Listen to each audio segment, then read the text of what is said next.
¿Sabe? El coro me hizo recordar las palabras del apóstol Pablo cuando estuvo orando para que el Señor le quitara un aguijón en la carne que venía, un mensajero de Satanás, como decía, y el Señor le dijo: Pablo, no, porque mi poder se perfecciona en la debilidad, porque cuando soy débil, entonces soy fuerte.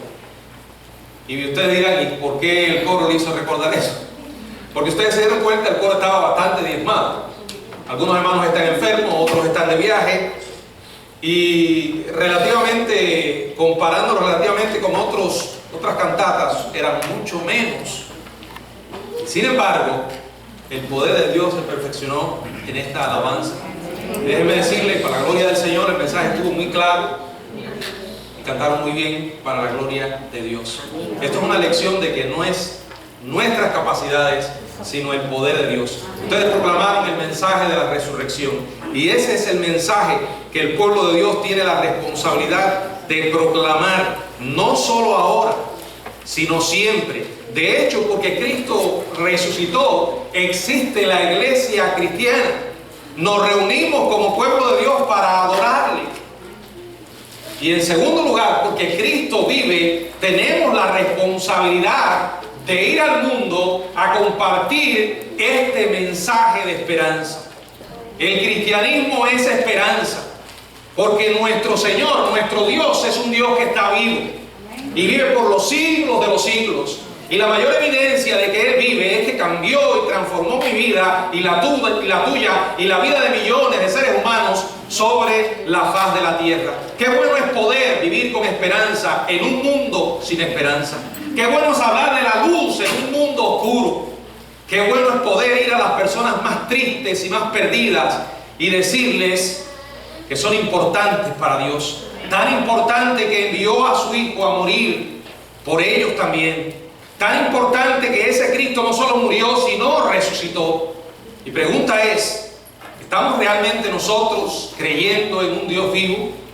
¿Creemos que Jesucristo resucitó? Creo que la mayoría de los que estamos acá como pueblo de Dios diríamos: sí, pastor, lo creemos. De hecho, desde tiempos muy pequeños, algunos, muy tempranos, algunos les enseñaron de la resurrección. Otros aceptaron a Cristo y desde que están en la iglesia le han hablado que Jesucristo resucitó.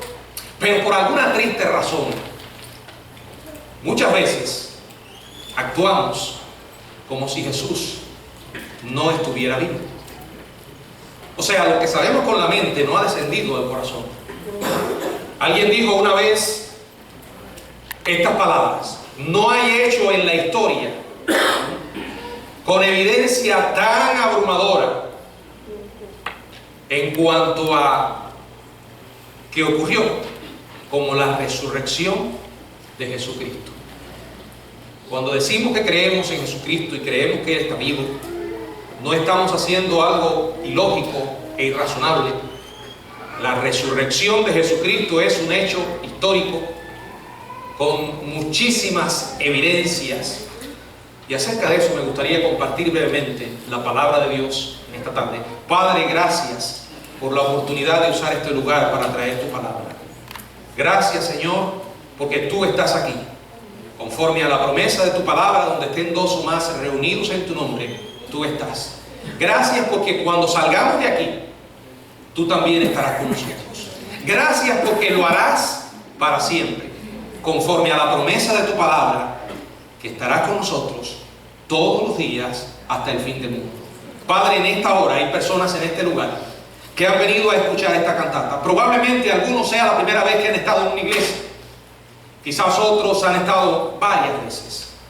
Y quizás por conocer tanto de Dios y el mensaje de la Biblia, quizás en algunas vidas este mensaje se torne indiferente.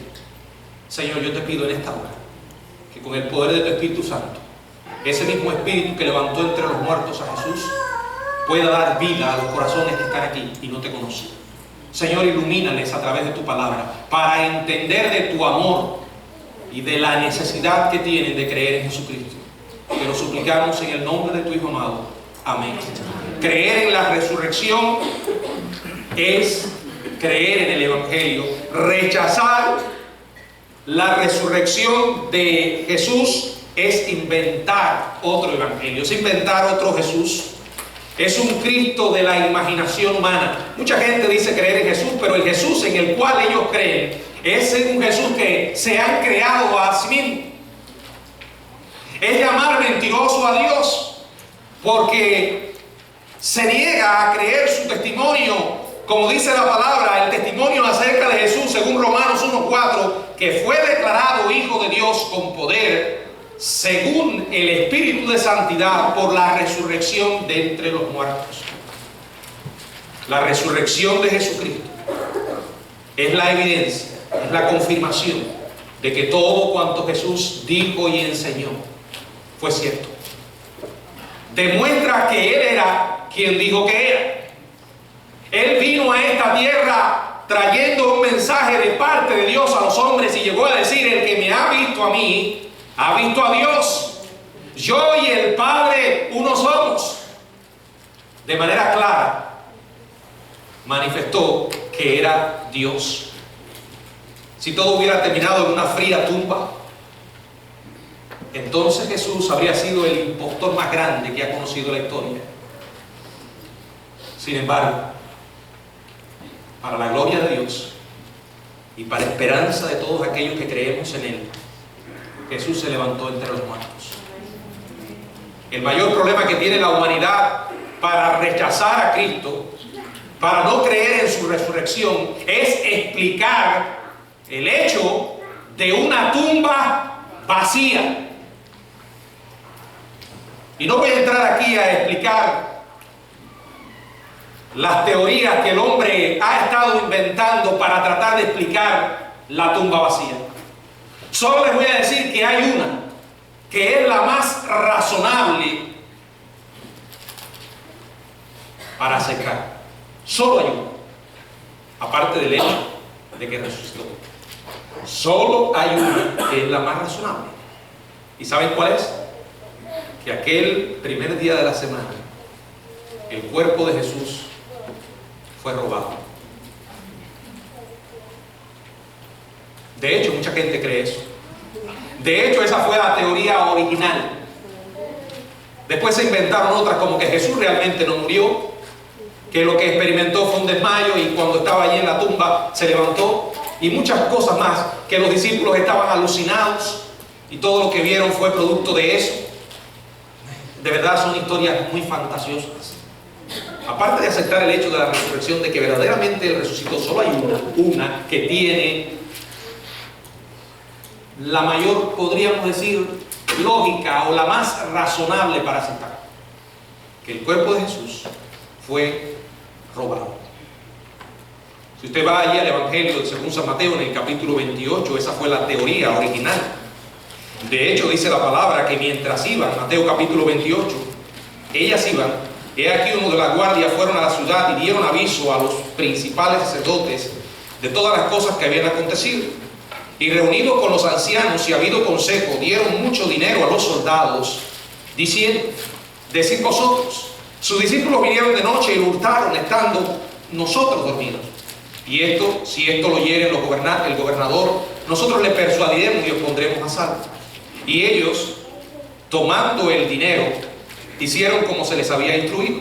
Este dicho se ha divulgado entre los judíos hasta el día de hoy.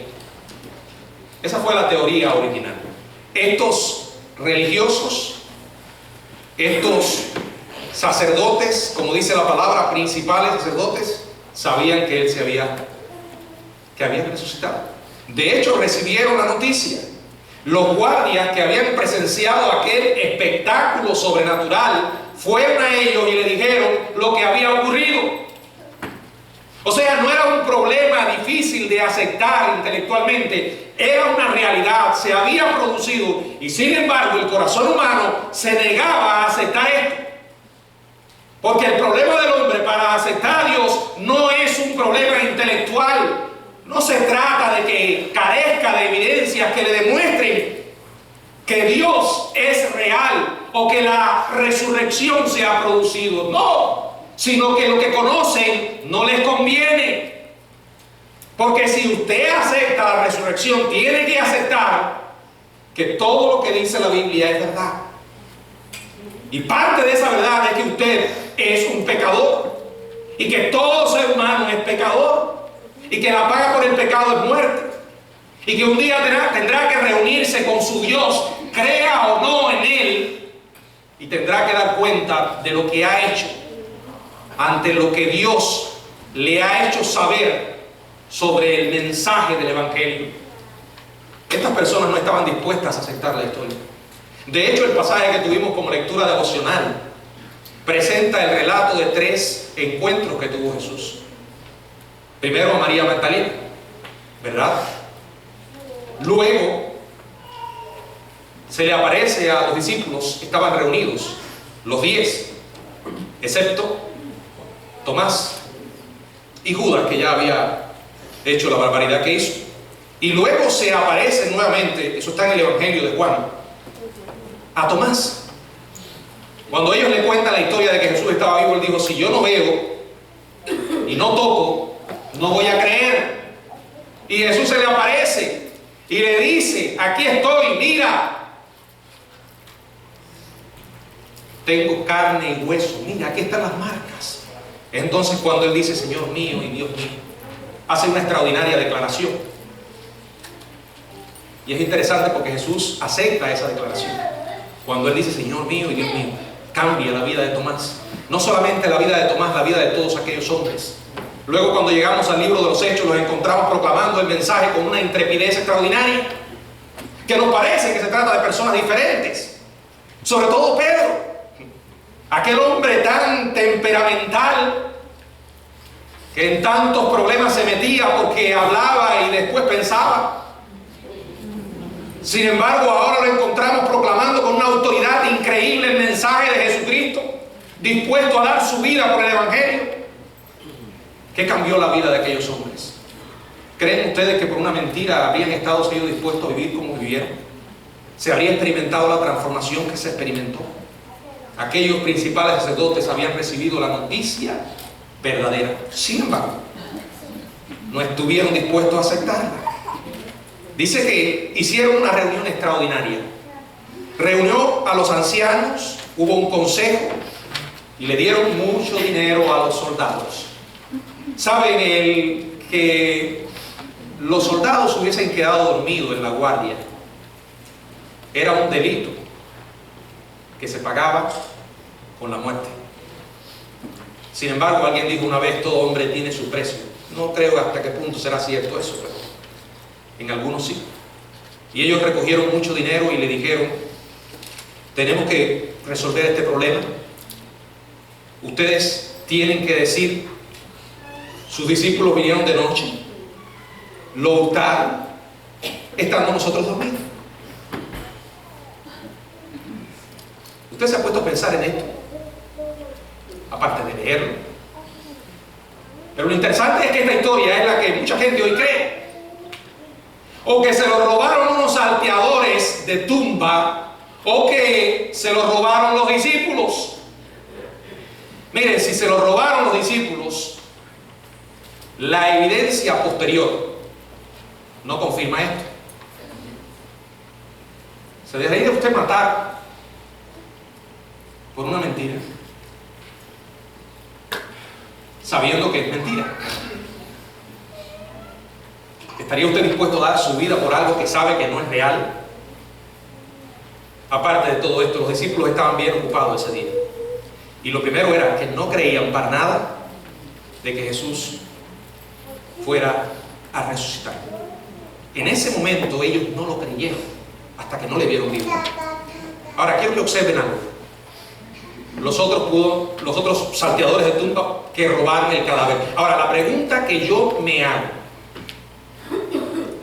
¿cómo es posible que una historia como esta haya estado dando vueltas y vueltas y mucha gente hoy la crea? Sobre todo por lo ridícula y absurda de esta historia. Lo absurdo de esta historia. ¿Por qué? Vuelvo a leer las palabras. Ustedes dirán: sus discípulos vinieron de noche y lo hurtaron, estando nosotros dormidos. ¿Cuál es la pregunta más lógica ante semejante hipótesis? Si alguien viene a usted y le dice semejante cuento, si usted analiza lo que le están diciendo, le va a hacer esta pregunta: ¿y cómo tú sabes si estabas dormido que fueron los discípulos los que se robaron el cuerpo? De verdad que no podía ser más tonta. Sin embargo, estos hombres aceptaron el dinero y repitieron la historia. Esta guardia se iba turnando en diferentes momentos en que le tocaba la vigilancia. O sea que siempre no podían quedarse dormidos. La pregunta es, si ellos estaban dormidos, ¿cómo sabían que habían sido los discípulos? Dice, y si esto lo oyere el gobernador, seguramente nosotros le persuadiremos y os pondremos a salvo, porque estaba la vida de ellos en juego. Sin embargo, ellos tomaron el dinero y lo hicieron como se les había instruido. Ahora, si usted recuerda el estudio que yo di el viernes, va a recordar lo que consideramos cuando los discípulos descubrieron el cuerpo. Número uno, o sea, llegaron a la tumba. El cuerpo no estaba allí, pero estaban ¿qué? Los lienzos. ¿Y qué otra cosa? El sudario. Los lienzos eran aquellas telas con que se envolvían el cadáver de una manera que cualquiera se le haría difícil salir de ahí si estaba realmente vivo. Si usted recuerda el caso de Lázaro, el Señor dijo: desatadle y dejadle ir. Sin embargo, ellos encontraron los lienzos allí colocados. No estaban rotos. O sea, el cuerpo se había escapado de los lienzos.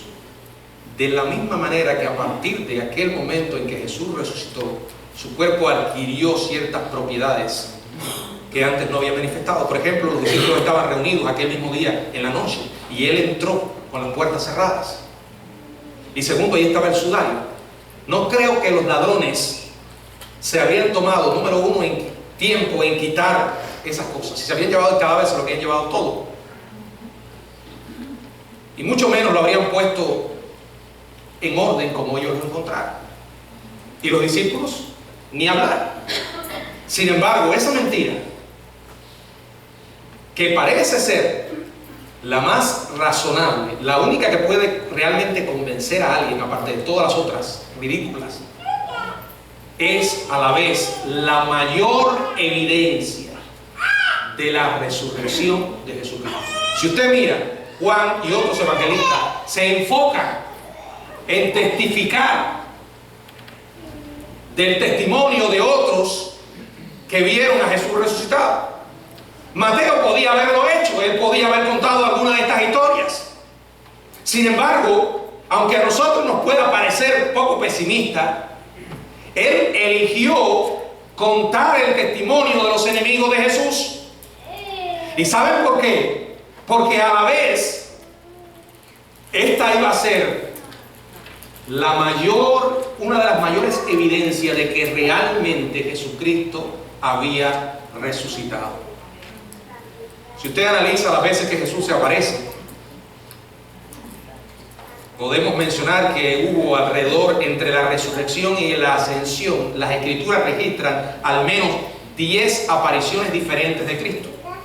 En el Evangelio de Juan ya lo vimos a María Magdalena, después a los discípulos, sin Tomás, después con Tomás, y bueno, no fueron las únicas. La Biblia sigue mencionando distintos casos. El apóstol Pablo luego menciona en la primera carta de Corintios, yo leí ese versículo el viernes, en la primera carta a los Corintios, si usted lo mira, en el capítulo 15, donde él hablando de lo que es el Evangelio y mencionando la parte de la resurrección, dice: después apareció a más de 500 hermanos a la vez. Quiero que observen la palabra hermano y no lo olviden. Hermanos. 500, de los cuales, dice él, muchos viven aún y otros ya duermen. Él está diciendo, aquí hay evidencia. Algunos ya murieron, pero otros están vivos. Y si ustedes quieren, pueden confirmar lo que les estoy diciendo.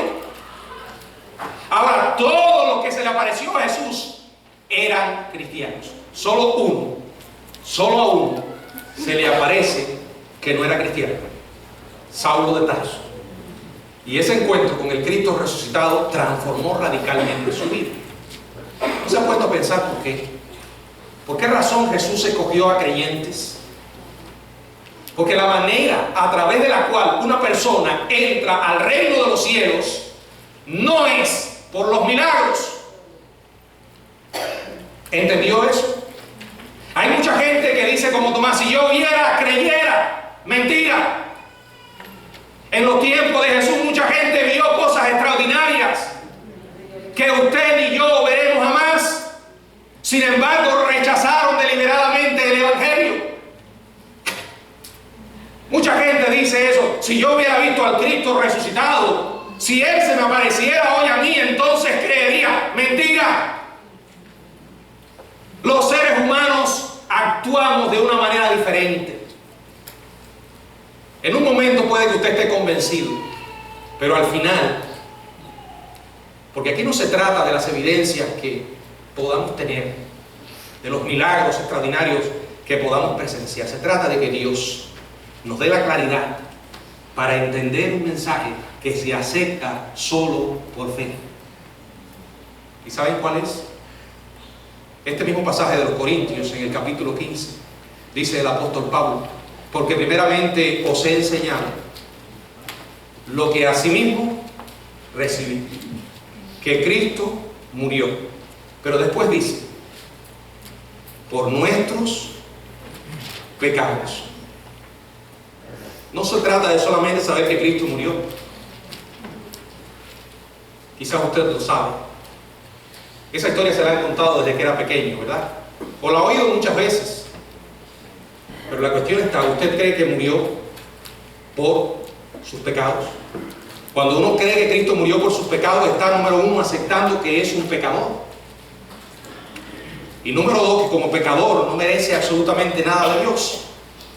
Es exactamente lo que dijo aquel hombre en la cruz junto a Jesús, cuando al principio comenzó a burlarse de él. Y luego, en medio de aquella comedia, y digo comedia desde el punto de vista de la burla, que rodearon la crucifixión, un asunto muy serio, pero todos lo tomaron como una burla, hasta los ladrones.